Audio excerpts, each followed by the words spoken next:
Эх сарын 3-наас утаагүй зуухыг иргэдэд борлуулж эхэлнэ. Улаанбаатар цэвэр агаар сан төслөөс энэ жил нийслэлийн 6 дүүргийн 25 хороодод байрлах иргэний танхимаар худалдаалах юм байна. За засгийн газраас бол 256 мянган төгрөгийг татаас болгож бүх зууханд ижил одоо өгж байгаа.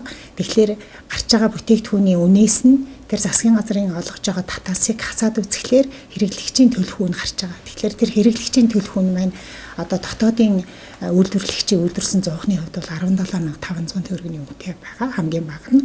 За хамгийн өндөр үнэтэй нь бол 228 мянган төгрөг байгаа. Энэ нь бол импортоор орж ирж байгаа. Одоо Туркийн гэж нэрлэдэг бас хятадын ингээд янз бүрийн тэм зуухнууд байгаа. Тэд нар нь бол тийм үнэтэй байгаа. Тэгэхээр тэр борлуулалтын одоо 25 цагийг зорж очиод 100 авахаар одоо хүсэлтээ өгөөд төлбөрөө төлж байгаа хүн бол тэр 8 зуухнаас өөрөө сонгох хэрэгтэй. Тэгэхээр бас өнгөрсөн жилүүдэд 30 хэдэн мянгаар борлуулагдаж байсан үлзий зуух манаас энэ жил 220 хэдэн мянган төгрөгийн үнэтэй байна гэсэн иймэрхүү яриа байгаа. Энэ зуух одоо чухам яагаад ингэж нэгэн жилийн дотор ийм одоо үн ханшны хувьд ийм болчих. Дээрээс нь одоо хүмүүс ингэж харахаар одоо тэр 20 хэдэн мянга 10 хэдэн мянган төгрөгийн үнэтэй байхад бас нэг 220 хэдэн мянга байгаа. Энэ хоёрын хоорондоо чанарын үзүүлэлт хэр байгаа.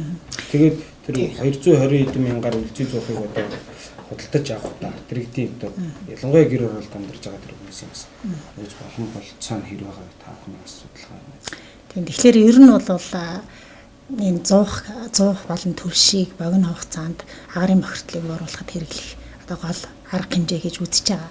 Тэгэхдээ энэ нь бол одоо зуухыг нэгдүгээр дүнгүй болгох.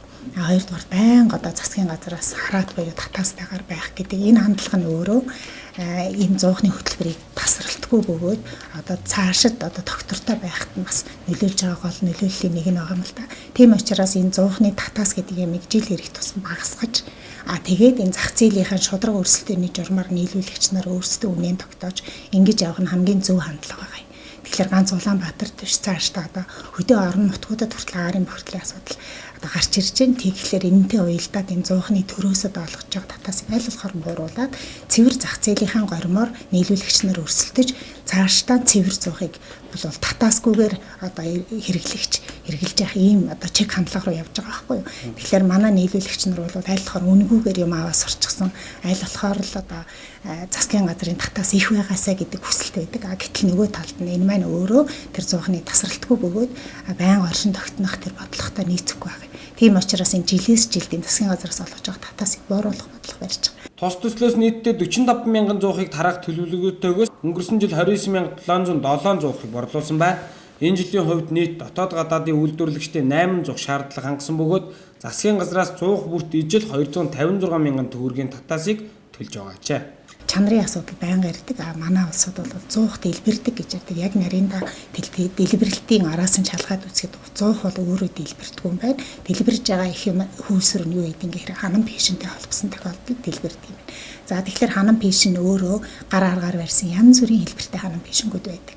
За энэ учир шалтгааныг олж тогтоогоо төслийн нэгжээс бол яасан гэхээр ханам пишинг одоо сайн мэддэг тийм мэрэгжлийн хүнийг авч хөлслөөд за энэ дээр гарч байгаа шалтгаануудыг тогтооно гэдгийгсэн. За тэр шалтгааны үндсэн дээр одоо ийм ханам пишинт зуух ухсрахыг зөвшөөрнө, ийм байвал зөвшөөрөхгүй гэсэн тийм тусгай одоо заавар зөвлөгөө гарсан.